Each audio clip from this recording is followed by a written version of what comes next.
Good morning. My name is Dr. Felice Cellini. I'm blessed and grateful to be in recovery, and this is our Sunday morning Why Wait for Recovery meeting. Good morning. Hi, good morning. My name's heidE, and I'm blessed and grateful to be in recovery. Welcome to our Sunday morning community meeting. We get together to discuss recovery. I am a compulsive overeater. I'm a binger. I'm a purger. I am a food addict, basically in recovery. I had bariatric surgery in 2016. And I'm a drug addict, alcoholic, anorexic in recovery. Most importantly, right now in recovery. And welcome everybody, and good morning to everybody who's been here before and to everybody that's new. So today we're going to talk. Well, 1 sec. So if you want to join I'm us, not going to talk about anything because I don't have permission yet. Go ahead. So people join us either in our virtual waiting room, where the instructions, if you go to our website, sowhilewait.net, just hop in, register, join the conversation. You can live stream us on YouTube and on Facebook, and we welcome any comments and your input. So we are just friends that get together and we discuss how recovery works for us, things that we've done that have helped us be successful, our fears, our strengths, our hopes, and we get well. Right. In hopes of each day learning a little bit more, knowing that setbacks are okay, and knowing that we can always move forward, and moving forward each day as best as we can, doing our best to do our best in recovery. And remembering too where we've been, you guys, because no matter what's going on with our lives right now, even when your personality is killing you, heidE's having a little challenge this morning. No matter what we're going through, that our day today in recovery is a whole lot better than our days looked like when we were in active addiction, because that absolutely sucked. And so you wanted to talk today about how your personality was killing you. So heidE showed up in a bad mood, right? A little disgruntled and a little, I'm gonna talk for a minute, a little disjointed. Not wanting to hear my voice for sure. And so that's okay.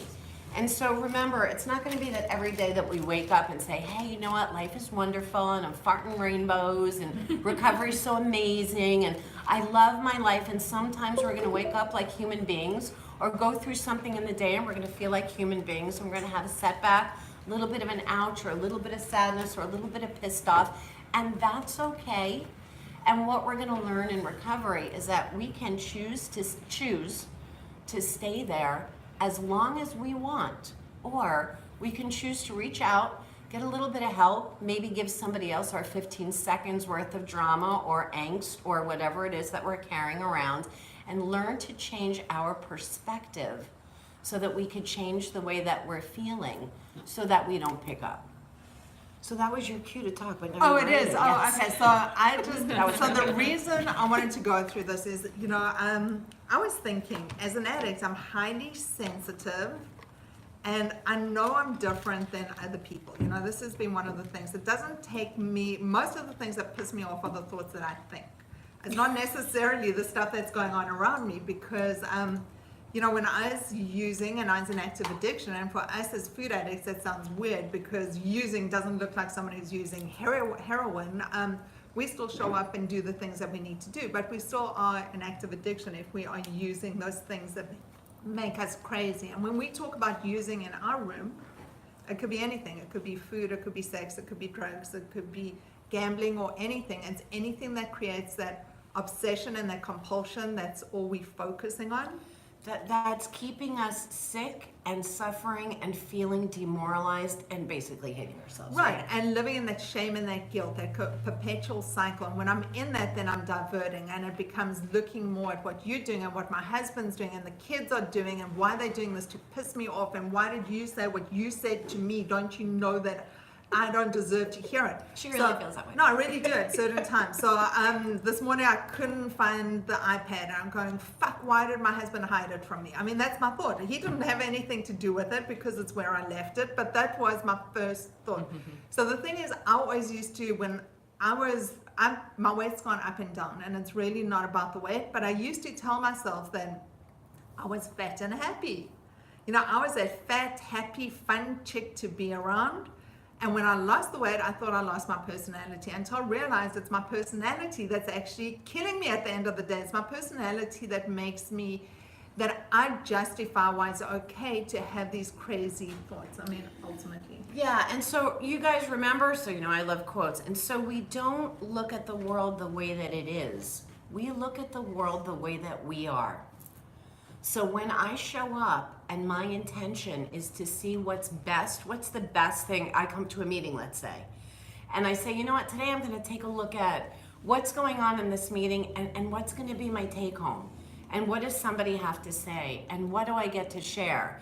As opposed to what we all do when we all go to meetings in the beginning, kicking and screaming, and they're not like me, and they don't understand me, and they don't know who I am, and they don't feel how I feel, and who cares? It doesn't matter. First of all, I just have to do shout out for everybody who was at workshop yesterday.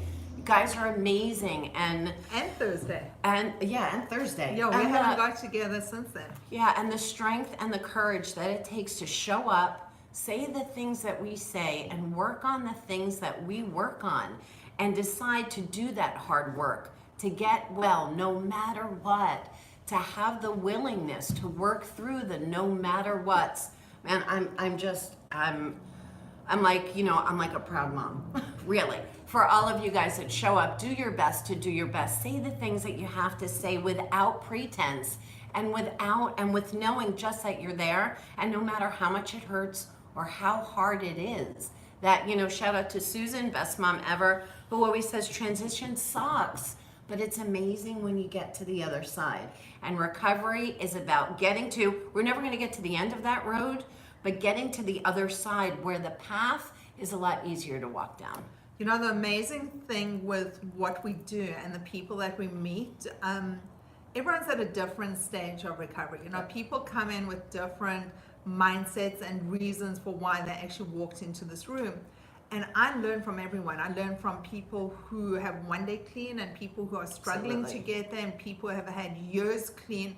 And the newcomer, they always say the newcomer is the most important person in the room, because they are. Because it makes me remember what it was like when I first walked in, how scared I was, how much my mind was fighting the whole process, because I wasn't an 18-year-old that walked into the room. I was 51 years old when I started getting understanding recovery. That's a long time to be living sick. When we say sick, there's no one else that's keeping us sick other than this little space that's sitting above our neck and those perpetual thoughts. And my thoughts are that I'm not good enough. What do I know? I don't deserve it. How do you understand me? It's all these self-hating propositions. I don't know where it comes from. There's no reason for it. And no matter what it is, it doesn't matter. The thing is learning how to get beyond that and just be able to be happy in the moment, no matter what anyone else is saying or no matter what anyone else is doing, and to be able to move beyond those thoughts and go, why all of a sudden in this space and time am I starting to get these crazies, as I call them, or the committees chirping in? Is there something else going on in my world that I should be looking at that I don't want to see or I don't want to deal with? Because at the end of the day, I hate responsibility. I hate stepping up and being responsible for me and my own misery and where I am at this point in time. It's much easier to blame other people. Yeah, and so blaming other people is what we did, because as long as I'm blaming somebody else, as long as I'm pissed off at you, as long as you're making me feel a certain way, as long as you're not being nice to me, as long as you didn't do your this, as long as I could blame somebody else, or as long as, this is what life handed me, so as long as I can make myself a victim, then I put myself in a position where I don't have to change. I know everybody has a problem when I use the word victim. Look, Angela's giving me the face. You're gonna talk about this face. Life happens to everybody, you guys. It happens. Bad things happen to good people. That's life. So, sexual abuse happens. I had a 17-year-old son that died in an accident, and that's why right now I'm in recovery. I never used until that time. That happened. It took me years to understand that it didn't happen to me, that it happened, and that his death wasn't what it was that I needed to work through, but the emotions attached to that event is what I learned to need to work through, so I could stop trying to kill myself, so that I could stop seeing the world as a really scary place, so that I could take responsibility for my own thoughts and my own feelings, so that I could stop trying to kill myself, man, so that I can get well. So I'm gonna tell you that no matter where you are and how pissed off you are and how unhappy you are and how sad you are, no matter what it is that we go through, I can tell you that we can get well. We can certainly get better, and we can get well. You know, you guys, when we talk about the difference between being an alcoholic or being a food addict, an overeater, an emotional eater, when we say that it's the same, spiritually, we're all the same. We're sick and we're sad and we're suffering and we're scared, man. Like, all of our negative emotions are fear-based. We know that, right? Fear is, I'm afraid of losing what I have, or I'm afraid of not getting what I want. What are those things? You know, what are the things that we could look at differently? How much acceptance do I need to have? Because you guys, it says it in the big book of AA, right? Acceptance is the answer to all of my challenges today. We walked in the room, right? In the past, especially, I'm gonna point to Angeli, but in the past, if we came in and you were mad, she would take it personally, right? It's the truth. Say yes. Yes. It's the truth. So you would say, and then I would hear about it later. You know, I come here and I do the best that I can, and I do everything that I'm supposed to do, and you know, and heidE doesn't appreciate. Instead of saying, "Wow," which we did this morning, we laughed at you, right? And we said, "You know what? heidE must be going through something this morning." And so we goofed on you, right? And you know that we're here to help you as best as we can. Right. Instead of making it, it wasn't about me, it wasn't about you. And even if it was, it's still the way that you're showing up. I don't have to react to the way that somebody else shows up, right? That's about you. So I can make up some stories. I could say that, well, it's about me and she's not nice to me. Or I could say, shit, like this girl's having a hard time. I'm gonna reach out to her later and see how she's doing. That's recovery. So that is being, for me, that's in the point of not getting what I wanted when I wanted it, and I threw my toys out of the car. I did. I absolutely did this morning for 5 minutes, and they started laughing at me. And then I said, I need 5 minutes to recoup, whereas before I would have walked out of here and told everyone what had happened, crying, right? Okay, because I'm a crier. She's a crier. And I would have carried that on. So, you know, people get upset with Felice's 15 seconds. And the reason why, and it's something I want to bring up because it's really important. When we step into this room, we step into the solution. You know, that is the big focus. Whatever we're ruminating on is the stuff that's amplified and that keeps us sick and keeps going on. And if we sit here continually sitting in the problem, we're never going to get beyond that. And recovery is really about the solution and stepping into the solution. Yes, problems and stuff and things happen, and it's not always hunky-dory, but the thing is how long we decide to be sitting and marinating, and that, for me, it's a pit of self-pity, because I can get there really easily, and it can disrupt my day, my week, my month, my year, okay? So I'm learning that I don't need to. And then we get to make our life about somebody else. Right. I get to make my misery about you, as opposed to my misery being about my perspective and the way that I'm taking a look at things. And you guys have your 15 seconds to say what it is that your problem is, because, so you know those people that, and we've all done it, where somebody cut me off in traffic. Someone cut me off in traffic. So I get here in the morning and I'm like, Ange, you wouldn't believe it, but I was on the highway, you know, it's Sunday morning, and all these people, I don't know what they think they're doing, because I was at the red light, but it was my turn to go. And you know, this person cut me off, and I can't believe that. And you know, they almost hit my car. They almost hit my car. And you know, I just got my car fixed, and blah, blah, blah, blah. And you listen to me and you say, wow. And then I turn around and you walk in and I was like, oh my God, you wouldn't believe what happened this morning. And then I call my best friend, and then I go into work and I tell everybody my miserable story. Okay, how many times do I want my brain to listen to that misery? I don't know. Right? Because our brain listens to what we say, just like my brain listens to what you say. Okay? So, okay, this happened. How do I change my perspective? Somebody cut me off in traffic. Okay, that happened. Did it change my day? In 15 days, am I going to remember it? Of course not. So who cares? Somebody cut you off in traffic. Gee, I hope their mom wasn't having a heart attack. You know, wow, how fortunate am I didn't get into an accident this morning. Thank God. You know, I love my car, right? You know, thank God, oh, I got here on time. I had a great morning. It was beautiful out. Heard my favorite song in the car. Those are all things that I could look at, right? I could look at what I'm grateful for, or I can look at what I'm pissed off about and talk about it over and over and over and over again and sit in that misery and pissing everybody else's cheers as the day goes on. Right, and when we sit down, as an addict in recovery, one of the things that I'm very good at is deflecting and not focusing on me. I keep myself very, very busy. When I'm busy, I don't need to be present, and I can keep going and going and going. And I'm a doer. I do a lot of things for other people. I do a lot of things in my business. I do a lot of things as a mom. But workshop gives me that time that I have a chunk of time to focus on me. And it gives me that time to be able to learn about me and be able to deal with that uncomfortability no matter what it looks like, because it does come up. Sometimes in workshop, it's easier for me to sit and listen and learn from other people and identify from what they're going and sit with my thoughts. And other times I actually put myself on the spot, because very often my brain will tell me to shut up and not talk and be quiet because it's not that important, or it's not that worthwhile, or it's not. Which is talking about Which is my ego. Your ego, right? What So- are other people thinking of me? That's how we define ego here. What is your opinion of me right now, and how important is that? How you feel about me, as opposed to what I'm learning to feel on my own.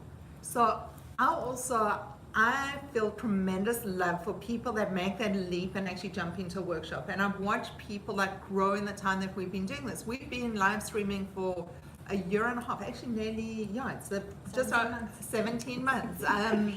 And I watch people start watching us on Facebook and then get the courage to actually step into the room. Sometimes they just sit and listen in the room, and then they get the courage to start speaking.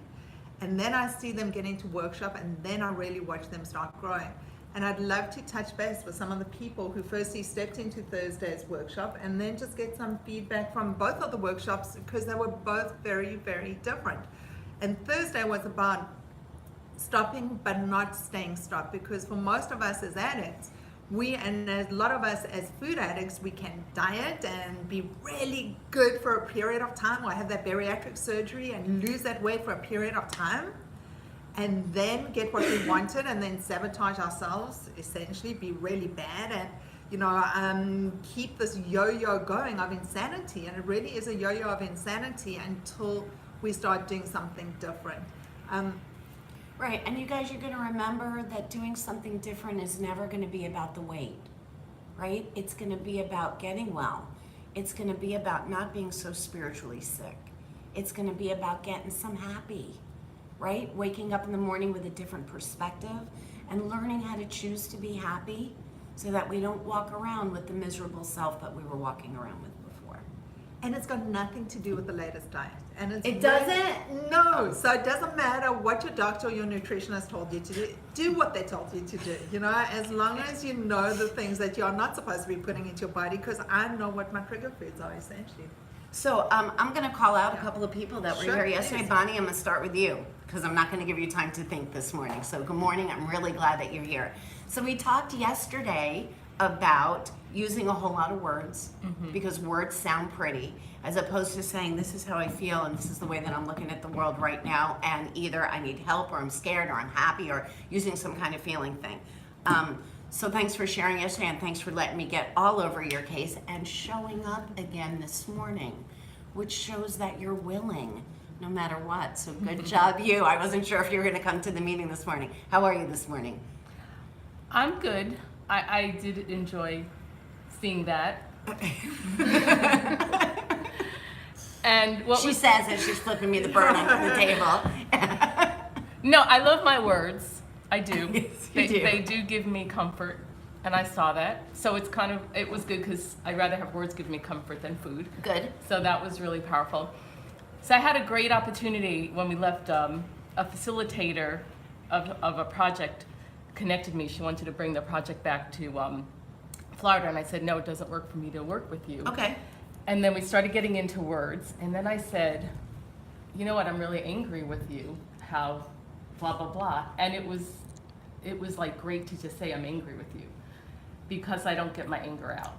Okay. And so that was good. And the best part of the whole thing was from what you said today, I may have gotten a little carried away with some of it, Okay. but I saw that I wasn't into eating. Like normally, if that would have happened, I might have started thinking, what can I eat and how could I, whatever. Change the way that I'm feeling. But all day, like it wasn't about food. It was about resolving, and it didn't resolve it the way I wanted to. And I actually reached out to another facilitator that I do relate with, and I don't want to get it further than that, but I got like my anger out instead of stewing in it and good. calling into work.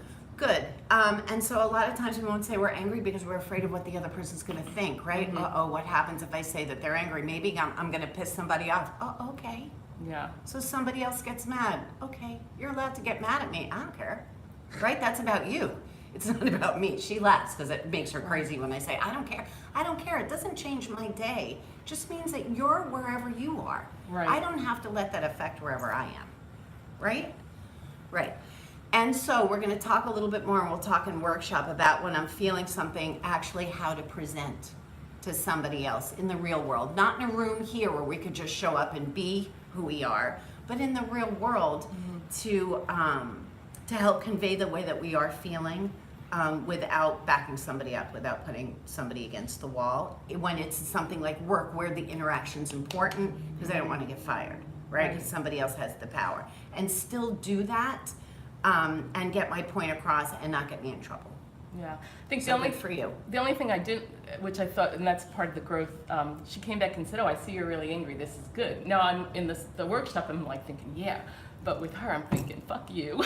I don't care that you say I'm angry. I wasn't willing to give her the pleasure of her getting my anger out. Like, I could have just said, yeah, you're right, and then leave So be. you're talking about a big old manipulation that you're going through in your head that didn't need to happen. Yeah. Right? I said that I was angry. Whatever happened on the other side is going to happen on the other side. It's not about me giving you satisfaction. It's about me saying how I feel. Yeah. Always coming from a place in my heart as best as I can so that you hear me. Right? And doing my best, and whatever's going to happen at the end of that conversation is going to happen at the end of that conversation. Yeah, and it was interesting about the manipulation because that's how I felt. Like, I felt like... That's and what that, you do. It's what you, it's what you do. That's what you use all those words for. But I actually felt manipulation from the other side, so I have to see how it's That's my about side. you. Yeah. Right. Instead of saying, well, this is the way that that person looks at it, and that's okay. Yeah. That's okay. Okay. All right. Good morning. So how are you this morning?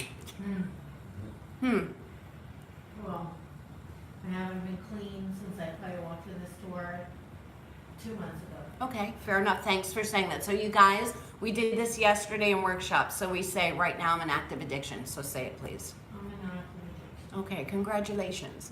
We say that we're in active addiction because once we know what the problem is, we know that there's a challenge to that solution, There's been right? a day here, a day there, but That you're abstinent. And so we know that abstinence and recovery are two completely different animals, I right? tried to sell the truth in it, but it's not easy. Of course it's not easy because you're scared and you're embarrassed and you're fearful. Again, fear is, what am I gonna lose, right? Not just what am I gonna lose, like is he gonna walk out the door, but am I gonna lose somebody's love, their respect, the way that they look about me, the way that they care for me, right? Or to help to take care of me, or whatever. And so those are the things that we're afraid of. You're gonna find us addicts, you guys, we think we're so fucking part of my friend Slick, and we think, oh, I'm gonna tell him that he knows, man. He knows. Eating in the car. Yeah, of course he does. You know, we're all so savvy. Everybody knows when we're using. And there's a whole lot of difference between the way that we present, not when we're abstinent, but when we're in recovery, as opposed to the way that we present when we're in active addiction. So yesterday you came in, you left because you were pissed off. You were pissed off at me. Good job you for getting so mad. Do you think it upset me that you were mad at me? No, of course not. Yeah. Has everybody in this room hated me at one time or another? Yeah. I'm sure, man. And you know what? After the hate comes the growth. After the hate, showing up and saying F you and walking back in the door, and I don't care who made you or didn't make you, because nobody made you come here today. You showed up today because you showed up today, even with an ultimatum. Because I'm gonna tell you, it's drug addicts and alcoholics, right, Katie?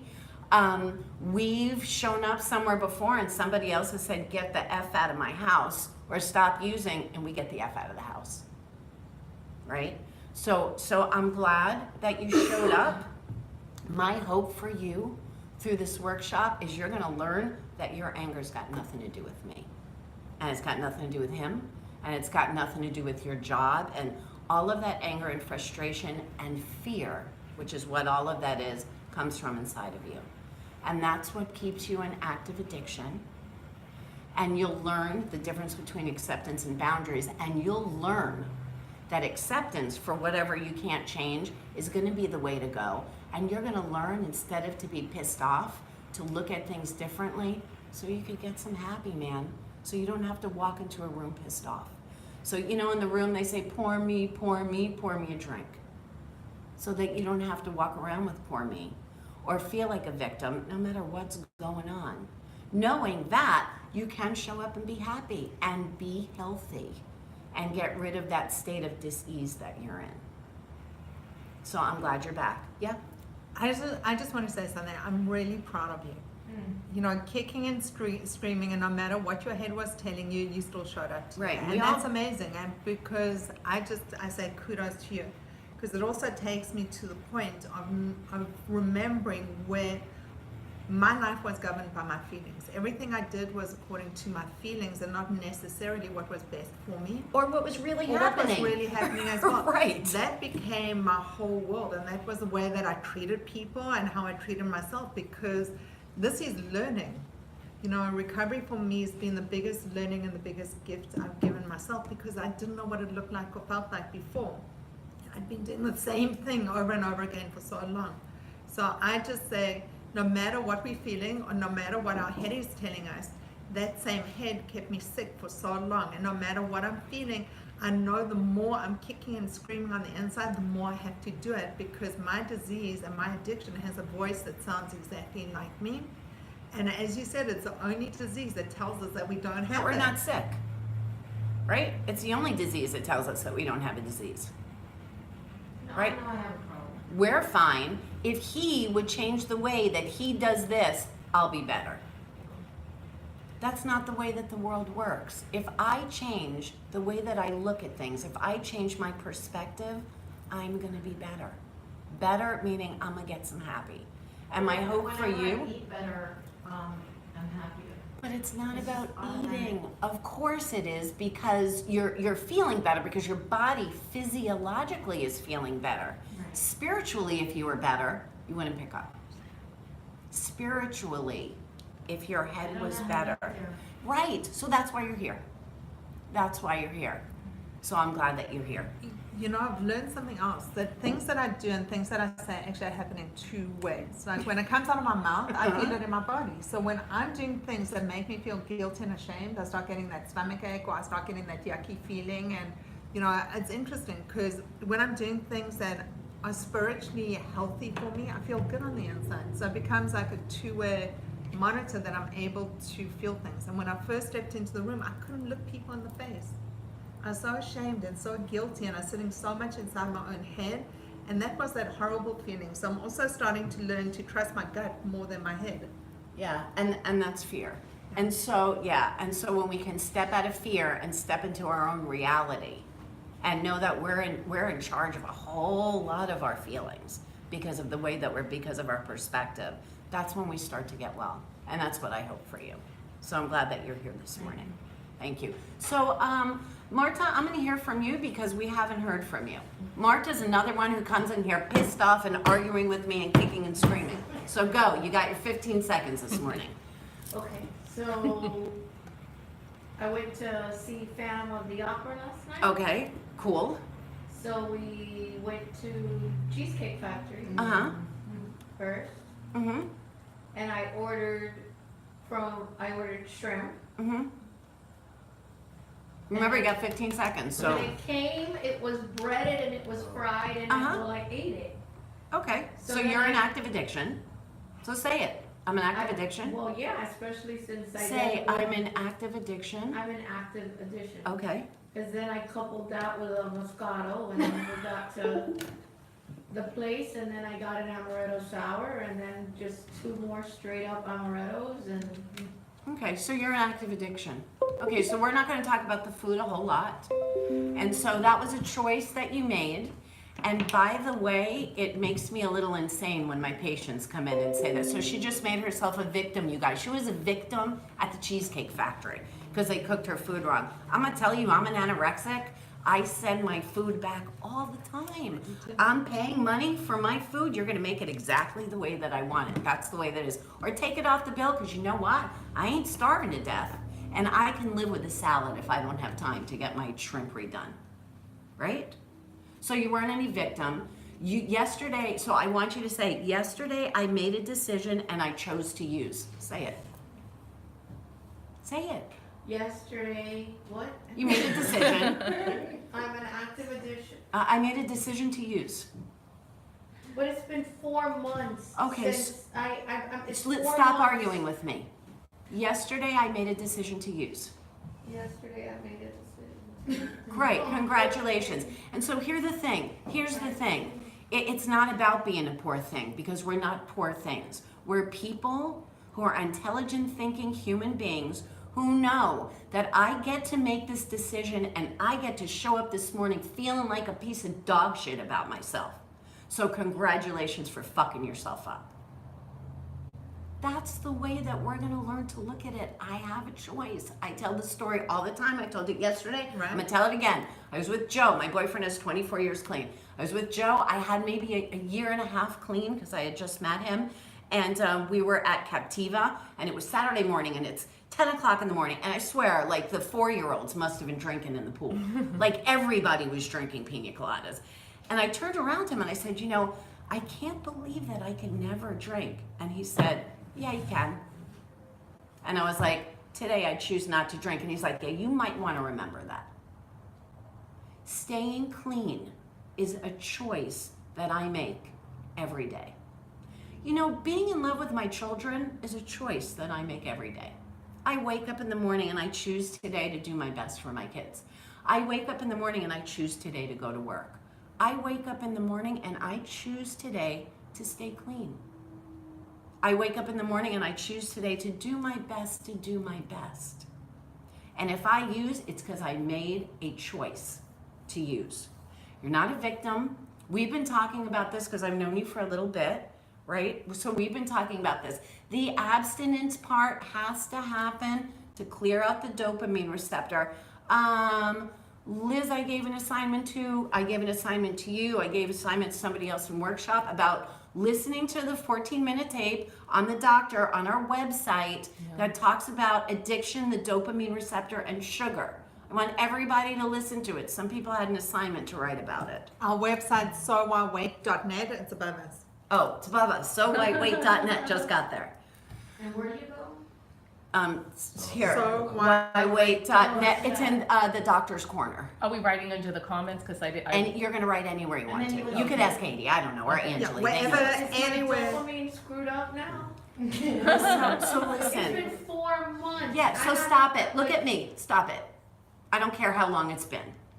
I don't care how long you're in active addiction. So what you need to do to stop is to stop.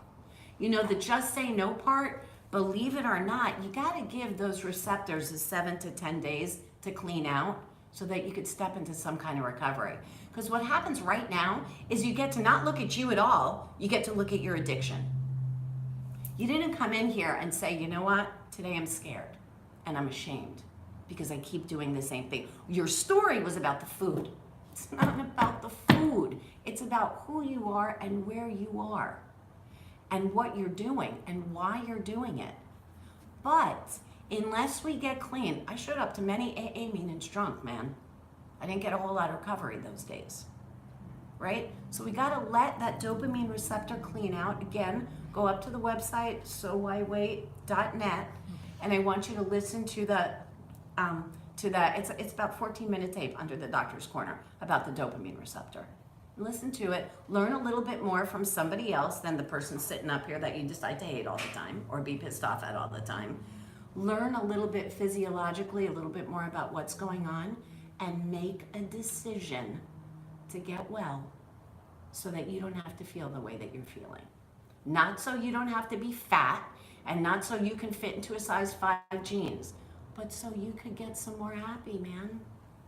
So that you could come in here and say, you know what? Yeah, yesterday I didn't use, this happened and I didn't use, which makes me feel great. And you know what? This happened and this morning I'm feeling sad, or I'm feeling happy, or I'm feeling whatever.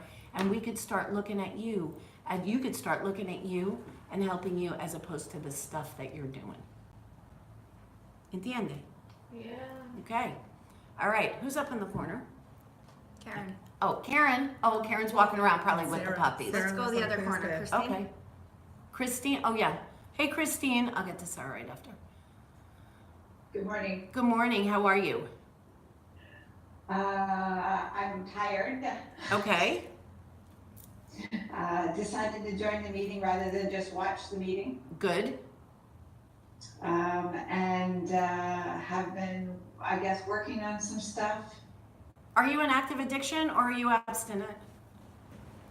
Don't think about it. You guys, there's never, if somebody said to me today, are you in active addiction or abstinent? I don't need to think before I say abstinent. Active addiction. Yeah, thank you. Okay, so you're in active addiction. Okay, what's going on?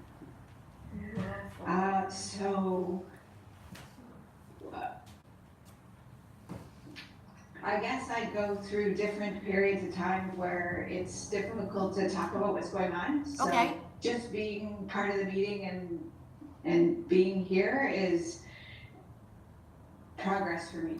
Okay, Mama, so what I'm gonna ask from you, same thing as I just talked to Marta about. Listen to the Fizz discussion, please, on the website, so you could get a little bit about, I know that I talk about it all the time, but get it from somebody else about your dopamine receptor and cleaning that up, because it's gonna help you with your shrink. I can't go to my shrink when I'm stoned. I can't go to my No, shrink. I understand that, and one of the things that I actually have been working on probably the last 14 days is I started some new medicine, and in order to do that, I needed to stop taking the Xanax and all the other medicine. Good. And I did that by myself. I didn't Okay. do it doctor directed. Well, or I anything. don't, you guys, I'm gonna say, anytime anyone's changing any medication, do it under your doctor's orders, the exact way that your doctor tells you to. I'm just saying, that's my advice to everybody. Listen to your doctors, and if you wanna change something, see your doctor, so that nobody gets sick. Okay, medical stuff should be done with your medical provider, your psychiatrist or your doc or whoever's gonna help you do it. Excuse me, 1 second, Ange. Did you need to cut in?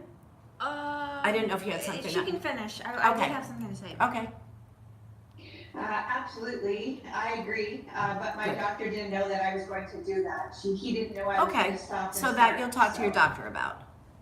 Christine, if you wanna say anything, just pick your hand up so I could see you, so that we could call on you. I'm glad that you're here. Ange? Sure. I was gonna say, can you talk about the dopamine receptor and anorexia, are those who restrict?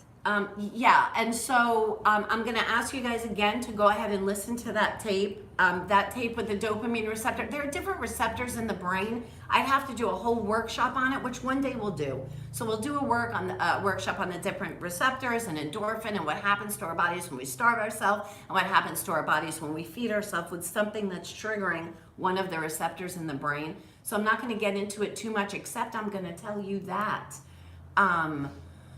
the cycle for addiction is all the same. So whatever it is that we're doing, and I'm gonna talk about spiritually right now, either if we're restricting or we're overeating or we're drinking or we're having sex with 15 strangers today or we're gambling away the kids' college fund, whatever things we're doing, we wake up in the morning and promise that we're not gonna do this. I promise today I'm not gonna touch any of my money in the bank because I have to pay my mortgage on Friday. And it's 11 o'clock or 2 o'clock or 10 o'clock, and I feel like I can't get through the day without doing it, and I use that behavior, and I go to bed guilty, and I wake up ashamed of myself, and I do the same thing again. I'm an addict. I don't care what you're doing. I'm an addict. I don't walk into the kitchen, put my hand on the stove, burn my hand, and the next day walk into the kitchen and put my hand on the stove. right? Unless there's something going on with that painful behavior that I've decided that I'm supposed to be doing again. And the second time I do it, I do go to bed feeling like an idiot, and I wake up ashamed of myself, and I have that need to hurt myself again, I've got a problem. So we'll have some kind of separate workshop about all those, yeah. So I just wanted to mention to Christine and other people who are like Christine that struggle to speak about things. We set up the website as a private platform. You have to be a member. It's not like Facebook where people see that you like something or share something. You have to be a member. It's a private platform. If you're struggling to speak, try writing. You know, we have different portions there. Write it down if you can't verbalize it. It does definitely start helping getting it out of our bodies and our minds and just putting it out there. And we're all in the same place. We're not a judgmental community. We're the people that are hoping that we get better. Right. Right, and that we get better and that we stay together as a community. Hey, Liz. Liz? Hi, good morning. Did you have a chance to listen to that yesterday? Yeah, I turned it on last night when I was in bed and I fell asleep.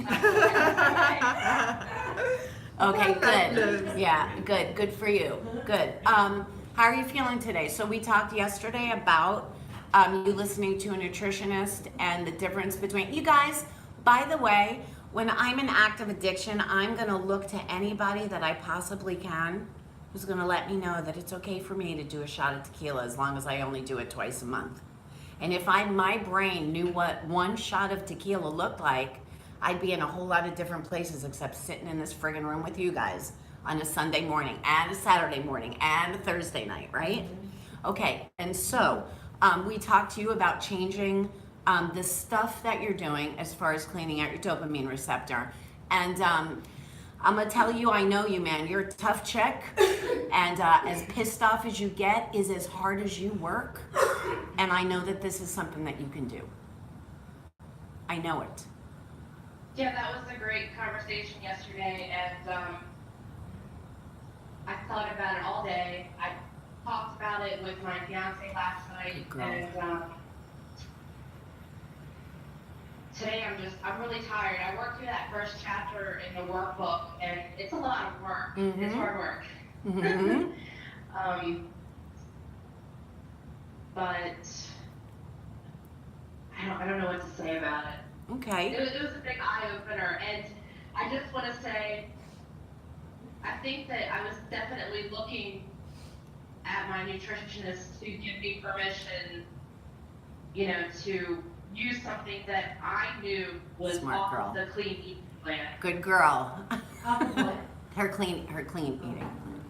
Good girl. So you realize that that's what you're doing. You're looking for the doctor that's going to tell you it's okay to have a shot of tequila once every other Right. Saturday, right? And our brains have absolutely no idea of what that looks like, right? So in AA in the rooms, they say 1 is too many and 1,000 is never enough. Because once we have that first one, the next 1,000 comes, bam. It comes. We don't even know. I love, you know what? I say to people, like when I relapsed after the 7.5 years, I mean, the dentist gave me the Percocet. I ate them, right? And I used to say, like, I don't even know how it happened. You know how it happened? I took the first Percocet, and then I took another one, and then I took another one, and then I took another one. That's how it happened. I ate them. I had surgeries before, by the way, and gave my medication to somebody else to give to me, because I knew that I couldn't trust this addicted brain of mine, right? So it'd be like you guys having a surgery and the doctor says, well, to get better, you have to have 10 Oreos every 4 hours. And then you do that in the hospital for 3 days and then you get out and you don't want no Oreos. It don't work like that, right? Yes. So I just wanted to clarify something because this really affects a lot of us. People who have had bariatric surgery, and I'm being one of them. I had bariatric surgery, weight loss surgery, because I'm a food addict, because my weight was so out of control and I was so unhealthy. That was my last resort, what I thought would be a quick fix for me, okay, to get healthy and lose the weight, be skinny and be happy. The food plan that my nutritionist gave me, it was doctor authorized, it was given to me, but there were things inside that food plan that I knew were my trigger foods because I'm a food addict. So I know those things are the things that make my head go crazy and keep me in active addiction and doing that miserable can't stop cravings, all that kind of stuff. my nutritionist didn't say to me, don't eat these. I make choices at that stage, and I still make those same choices, that I choose not to pick those things up, because I know if I start back on that same track, I'm going to be that person that goes for the revision surgeries and lands up in exactly the same place that I started, or worse, because I've proven to myself that every time in the past when I've lost weight, I've not only gained that weight back, I've gained more than that weight back. And beyond that, that shame and that guilt that come with it, that demoralization, I don't know if I've got it in me to go through that again, because at the end of that time, I wanted to kill myself. You know, I was that sad at the end of the day. I'm just curious about something, Liz. You know, all of us watch what's going on. A lot of people watch what's happening here. Why did you decide to do the workshop when you did? Oh. Well, I decided to do the workshop months ago when I first heard about it, but I was too late to get into that session. And at that time, I was extremely depressed. I hated myself, and I was lost. I couldn't find the answers, and I knew there had to be something. And just like you said, I've lost and gained weight and lost and gained weight. Like, I don't have an issue losing weight. I know how to lose weight. The issue is I always gain it back and I gain more. And why is that? Why can't I just get my shit together and figure this out? And it obviously it's all the stuff that's going on in my head, and I'm not one of these people that has to like dwell on all the whys, like what happened to me when I was a kid that made me this way. Yeah, it's nice to know, but it doesn't matter. Like, I need to figure out the shit that's going on right now. And I just had faith that I was going to learn about those things in the workshop and just give me some enlightenment so that I can finally like really live my life and find happiness. And I'm gonna challenge you. So one of your challenges is gonna be, I don't care where you put it. I don't care if you pick a person in the room or somebody in your support group, but somebody that knows us. Every day for the next 30 days, you're gonna put, today I have 1 day clean. Today I have 2 days clean. Today I have 3 days clean, because I know how your mind works a little bit. And I think that it's gonna be important to you to put it out there. It's also going to give you like an accountability buddy, where you could start chatting with somebody about it. Listen, you know, the abstinence part, man, sucks. Like, when when we're first getting clean, when we're first abstinence, the first 7 to 10 days are horrifying, right? I feel like you're punished. Well, so here's the thing, baby. I'm gonna talk to you about that. So give me a second. But physically, you feel sick. So whether you feel like punished or not, that's spiritually. But you also feel sick as shit. So you're gonna feel tired and angry and hungry and lonely and pissed off and all of that stuff, because your brain's asking you for the crack, sugar, crack cocaine, same receptor. Except we've got stuff about that online too. Except that sugar, they say right now, is 7 times more addicting than crack. So you're all a bunch of crackheads who gain weight instead of lose weight. That's all. You get to buy your crack at Publix, right? As opposed to doing it, you know, in the middle of the street somewhere. So you're punishing yourself. So I'm going to get to this for 1 second. You reward yourself by hurting yourself. You reward yourself with behavior that allows you to feel guilty and ashamed and hate yourself. That's the way that you're choosing to reward yourself. I want you to think about that. And so your challenge for today, you're gonna write about how you reward yourself by hurting yourself every time you pick up.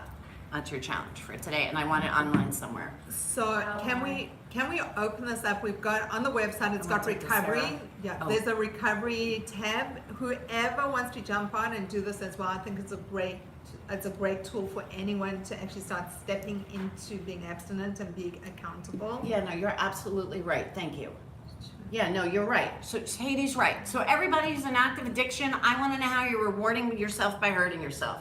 I want to know how, you know what, I deserve it. It's Friday and I worked all week, so I'm going to have the chocolate cake. I want to know how you feel before you go to bed. I want to know how you feel when you wake up.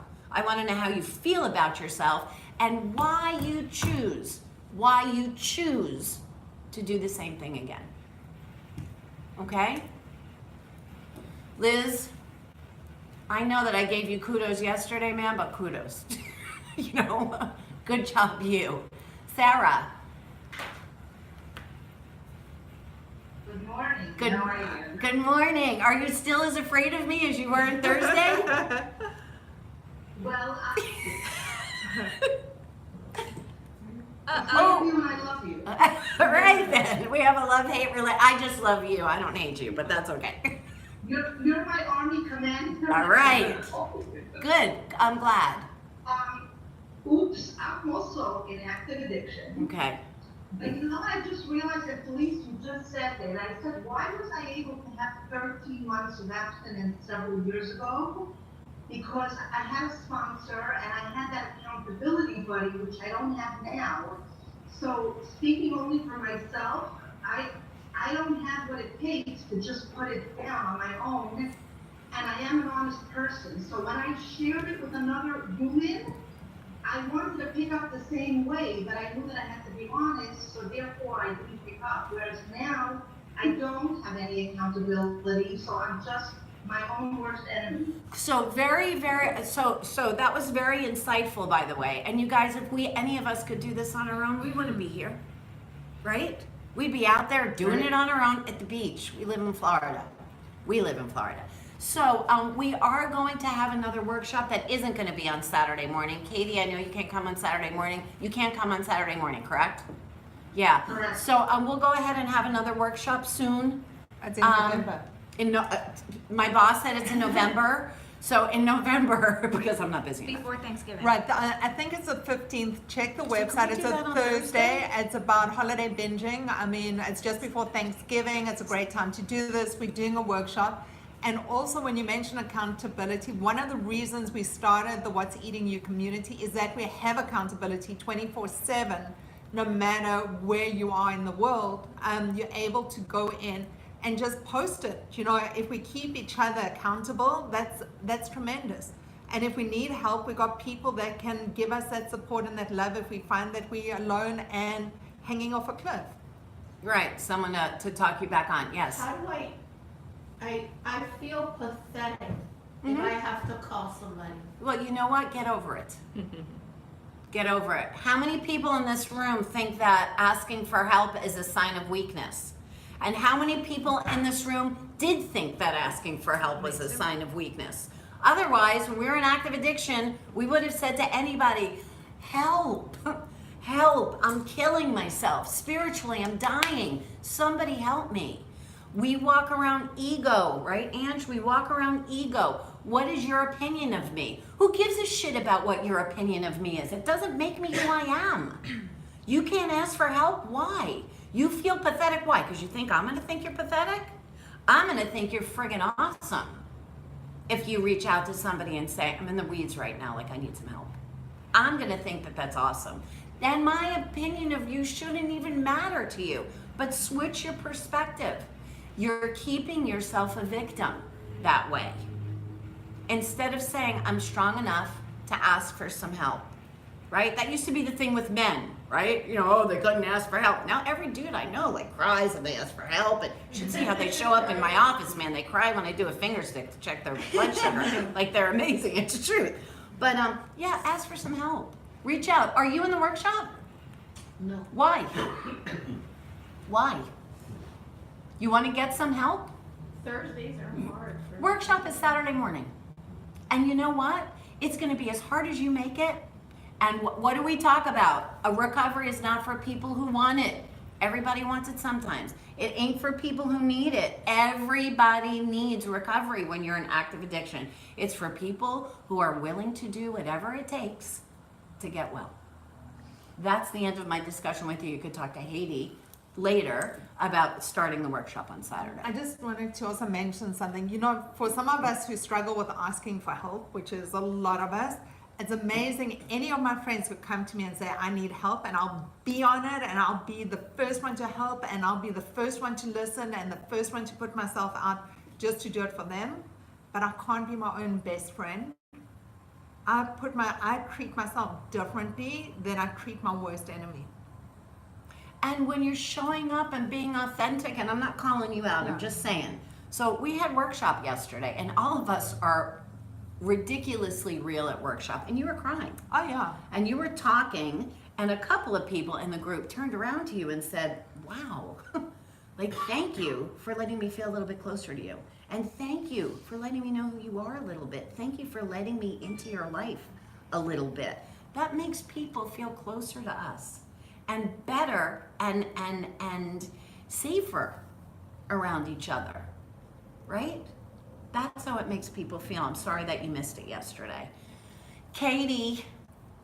It's not too Oh, late to wait. join this session of workshop. We're still accepting people until next Okay, week. yeah, so we had intro to workshop yesterday. Our workshop starts on Saturday.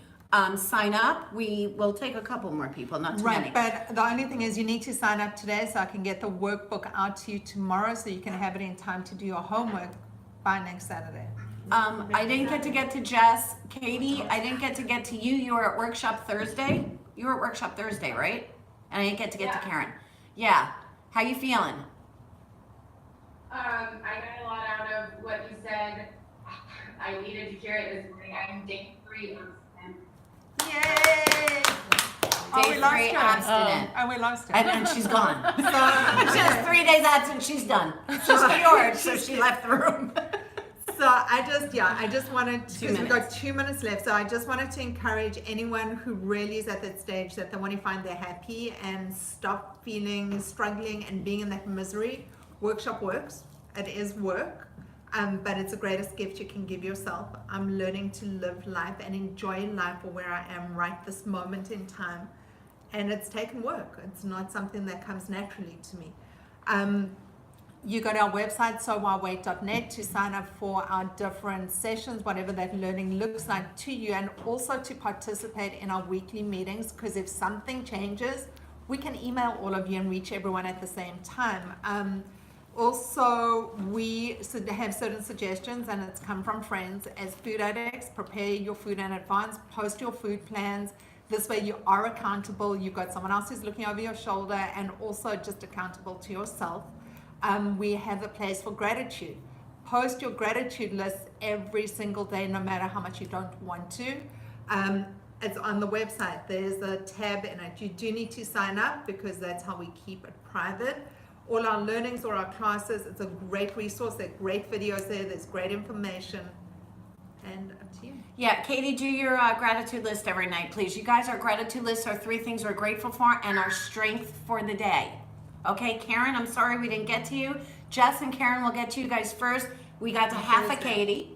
On we're having free meeting or workshop on It's Thursday? a free meeting. Okay, we're not going to do too many more of those, right? Well, we're switching up Thursdays. It's a one day in the week that at the moment Felice can be there to do workshop, and it's Panther not a season, Saturday. man. Go Cats. Right, so it's not every Thursday, but when we can, we are. This Thursday we do have a meeting. Okay, all right, so we'll have to record the Panthers if they're on Thursday and watch it later. I'm expecting all of you to be rooting for them. I'm so blessed and so grateful to be in recovery. My name is Dr. Felice Cellini. Thank you guys for participating in your own life, and thank you so much for being an integral part of my recovery. My name's heidE, and I'm so blessed and grateful to be in recovery. And if no one's told you today that they love you, I love you, and thank you for being part of my journey. Have Peace a beautiful out, you week. guys. Peace Recovery out. is awesome. Try it.